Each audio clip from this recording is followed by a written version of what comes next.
Mateus capítulo 7.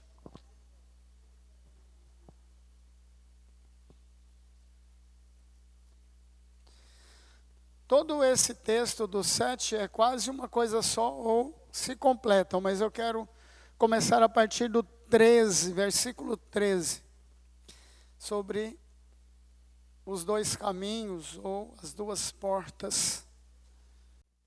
Entrem pela porta estreita, pois larga é a porta e amplo o caminho que leva à perdição.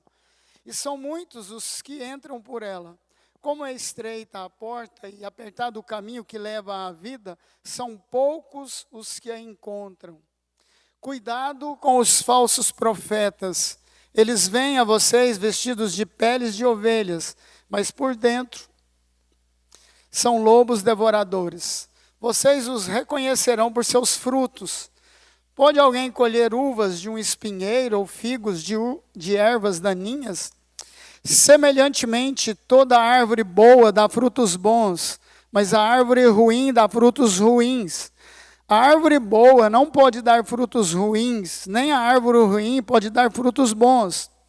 Toda árvore que não produz bons frutos é cortada e lançada ao fogo. Assim, pelos seus frutos, vocês os reconhecerão.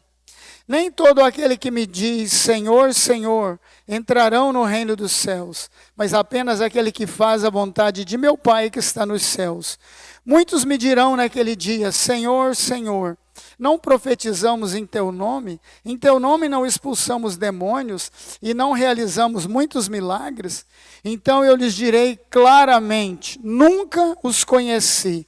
Afastem-se de mim vocês que praticam o mal. Amém?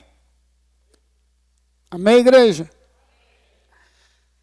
Na verdade, todo esse texto é uma coisa completando a outra, né?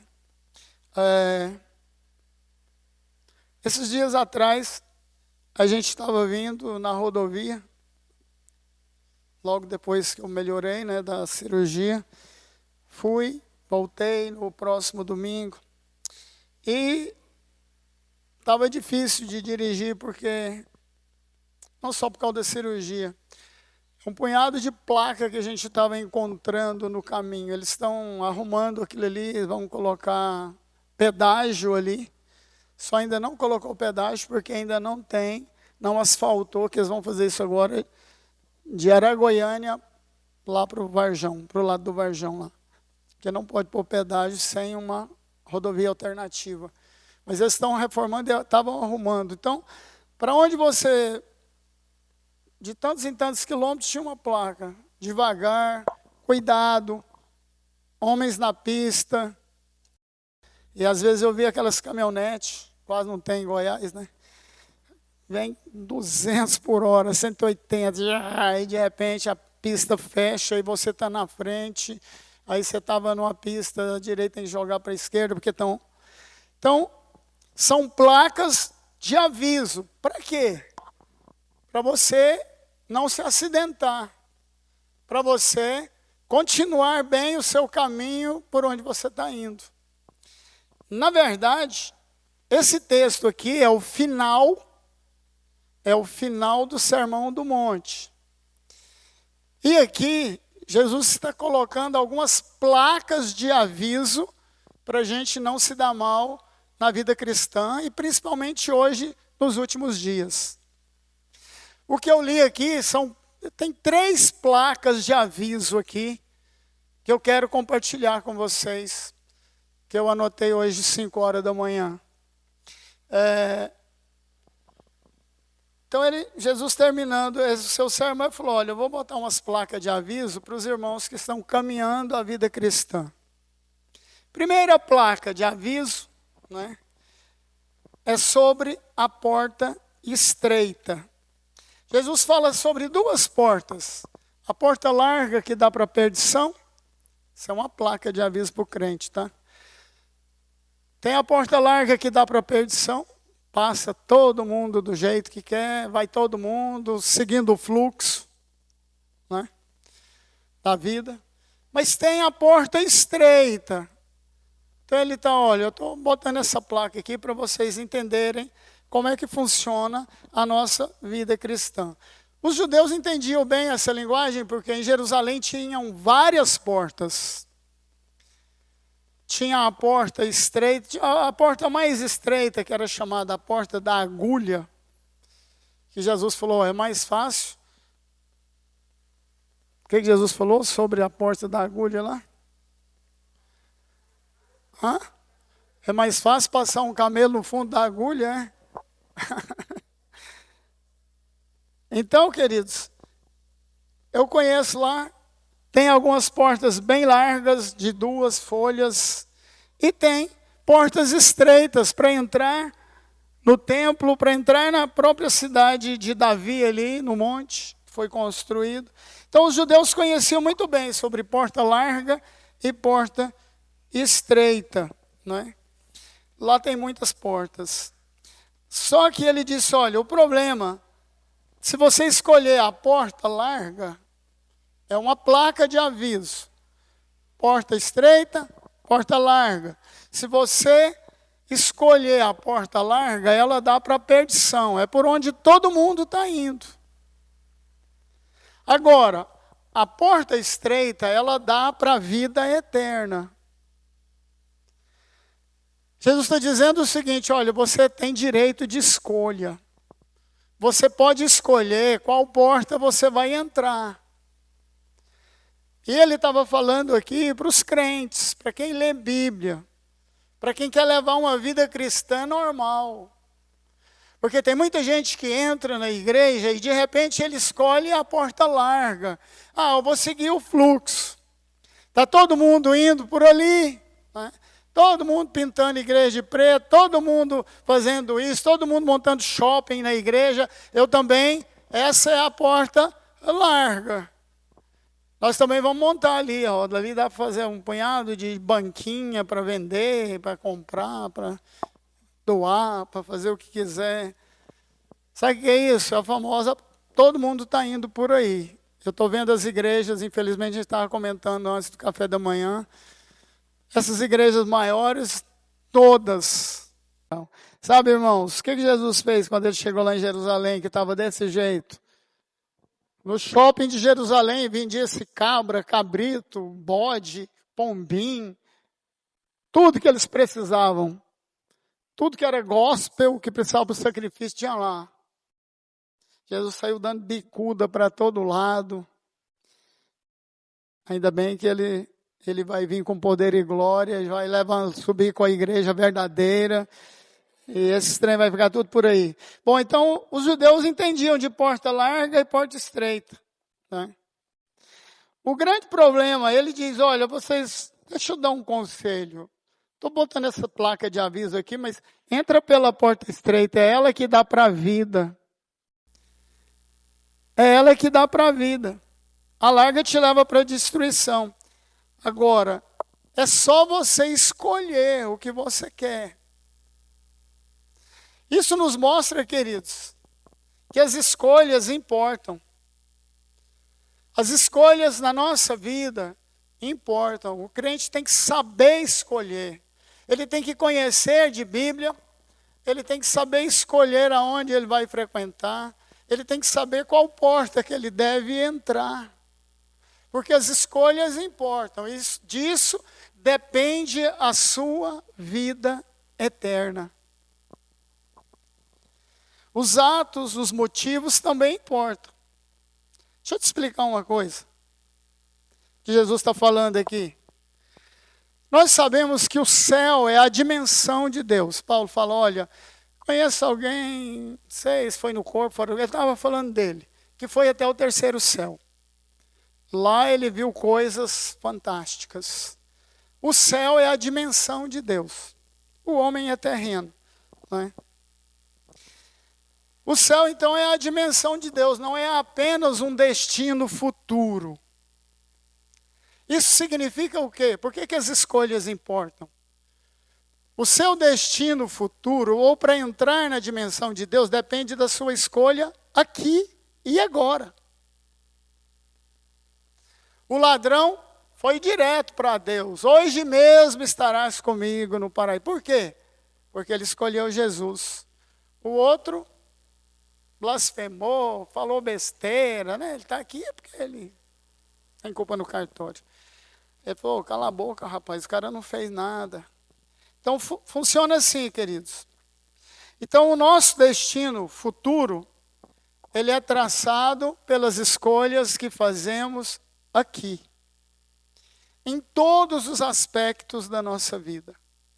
Principalmente na questão religiosa ou na questão espiritual. Então, Jesus disse, olha, eu vou colocar duas placas, vou mostrar para vocês, há duas placas.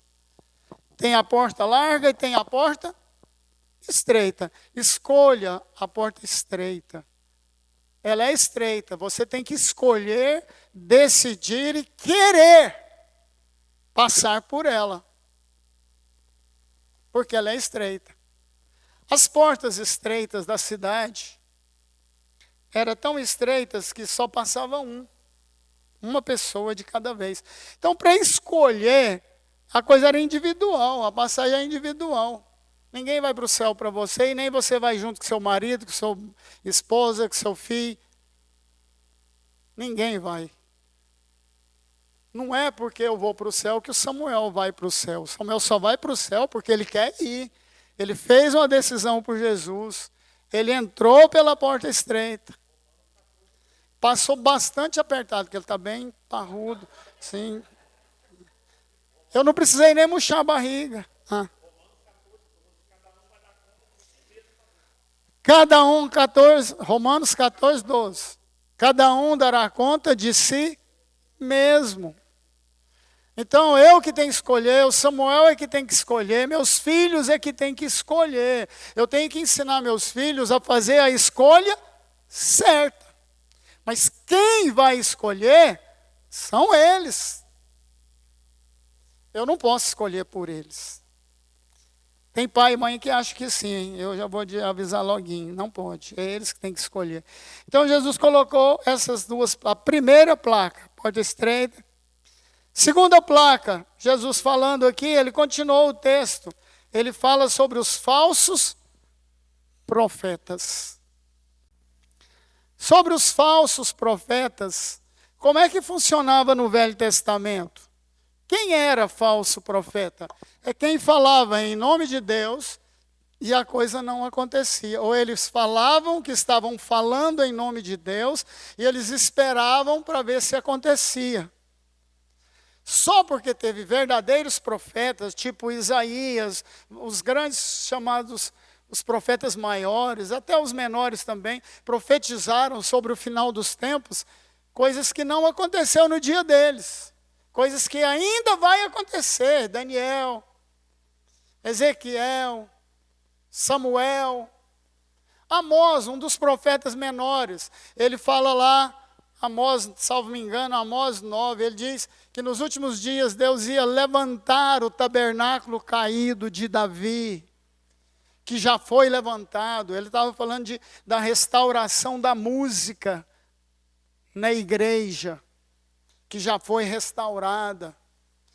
Desde a minha época, há 30 anos atrás, Deus me falou, eu estou te levantando e junto com você eu estou restaurando o tabernáculo de Davi caído na sua igreja. Essa igreja sempre foi pautada por música, adoração, canções. Sempre. E uma coisa que eu disse para o Senhor, Senhor, eu não toco nem galinha no terreiro, porque eu morava aqui na cidade, nem galinha eu tinha. No quintal, né? Nem isso. Falei, Senhor, então eu vou pegar aula de teclado. Eu peguei 2 meses de aula de teclado, mas como a igreja naquela época era muito intensa, não tinha um culto que não tinha capeta voando para todo lado, era muito pesado, eu trabalhava em 2 lugares, era igual o Júlio, sorveteria e no estado. Eu simplesmente passei a bola na época para o Onésimo. Eu já tinha pagado 3 meses, peguei 1 mês, não chegou a 2. Passei para ele lá na comunidade evangélica que estava começando a igreja. Deus começou a restaurar o tabernáculo de Davi caído através da comunidade cristã evangélica. Comunidade evangélica de Goiânia, lá na 72. Começou ali a restauração. Aqui ele fala sobre os falsos profetas. é outra placa de aviso. E nós sabemos que uma das coisas que mais surgiriam nos últimos dias seriam os falsos profetas. É de quilo, é de carrada. Todo dia surge uma igreja maluca aí com falso profeta, falso pastor, falso irmão, falso tudo. Acontece que os falsos profetas, ele não tem cara de vilão, ele tem cara de bonzinho. Ele se disfarça de ovelha. Há muitos sinais, prodígios. O que Jesus falou? Senhor, em teu nome eu curei, profetizei, expulsei capeta, eu fiz isso, fiz aquilo. O que Jesus fala para ele? Sai fora, eu não te conheço. Simplesmente te conheço. Você praticou o mal. Ou, numa outra tradução que eu considero melhor, fala lá, você praticou iniquidade. Iniquidade é o suprassumo do mal. O anticristo vai ser chamado o homem do iníquo. Iniquidade é não ter regra. A regra do diabo sempre foi não ter regra. Ele tenta enganar as pessoas de todos os jeitos. Ele não é perene, ele não é como Deus. Ele tenta imitar Deus, só porque ele não dá conta. Ele muda de tática a todo instante. Ele não tem regra. Deus é um Deus de princípios. Então, os falsos profetas eram pessoas que afirmavam falar em nome de Deus só porque não falavam. Se não acontecesse o que ele falou, é falso profeta, recomendava cuidado com os falsos profetas. Só que Jesus mudou aqui o método de identificar falso profeta. É mais fácil que tomar pirulite de criança. Nós vamos identificar o falso profeta, não é pelo que ele falou, se aconteceu ou se não aconteceu. Porque existe espírito de adivinhação, o diabo pega palavras liberadas da boca de pessoas e faz aquilo acontecer. E muita gente acha que é de Deus, é do cão. É falso. Então Jesus falou, não, deixa eu botar essa plaquinha de aviso. Como é que vocês vão identificar falsos profetas? Ele disse, olha, a nossa vida é como uma árvore que dá fruto. Nós vamos identificar os falsos profetas pelo fruto. A gente identifica as árvores pelo fruto. Árvore boa, mangueira, nunca deu limãozeiro azedo. Dá manga azeda, limão azedo não dá. Não brota espinho em mangueira. Ela simplesmente dá o seu fruto, é a coisa natural. Como é que eu identifico um falso profeta? O que ele prega realmente produz fruto na vida das pessoas? As pessoas são mudadas pela palavra que ele tem falado, pregado? Pelo fruto nós vamos conhecer. Porque muitas vezes a pessoa pode profetizar agora e vai acontecer daqui a 100 anos. Quer dizer, agora eu não acredito nisso mais, que eu acho que até no ano 30 nós já estamos na glória, no máximo, eu acho que por aí já está chegando o fim. Não vai nem isso. Para mim já começou, os sinais dos últimos dias já começou. Fome, peste, guerra, rumores de guerra, Israel, o que João viu atacando Israel. Está no Instagram lá, ó. Gafanhotos, cuspindo fogo, vem os helicópteros, vem os drones, tem drone grandão. Tem drone aí que joga, parece um gafanhotão, sai voando. Eles estão batendo remédio em lavoura, 20 litros de veneno, tem uns que até mais, 50 litros de veneno, tacando. Nós temos, presta atenção, nós temos o Espírito Santo de Deus, nós temos o nosso espírito, o espírito humano, e temos o espírito maligno. Se não vem de Deus, ou é humano ou é maligno. E se é humano, é natural, não vale nada, é maligno do mesmo jeito, dá na mesma. Não é? Então, às vezes, aquela pessoa, naquele afã, naquela vontade de ser usado por Deus, ou então de falar alguma coisa.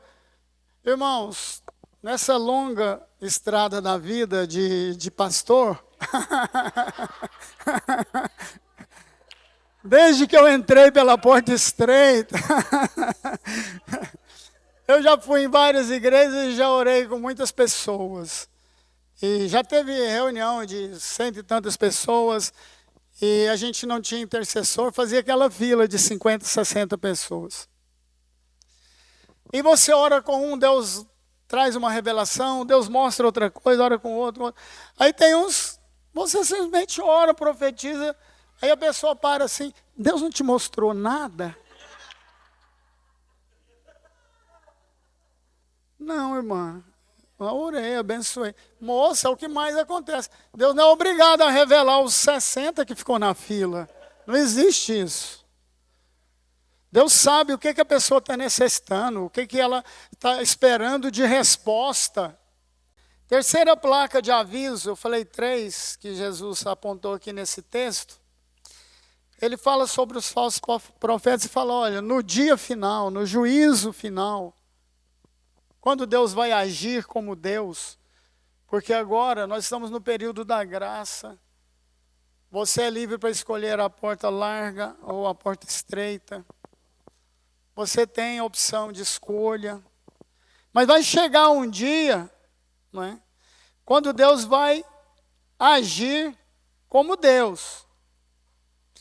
Aí, Deus que conhece todas as coisas, Ele vai avisar para aqueles que fizeram muitas coisas notáveis, sem conhecer a Deus pessoalmente. Fizeram obras poderosas, não é? Só com detalhe, obras poderosas não garante a sua salvação.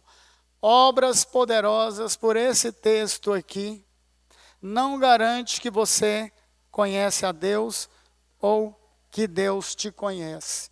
O mais importante, queridos, na nossa vida cristã, a placa de aviso de Jesus, é você conhecer a Deus e Deus te conhecer.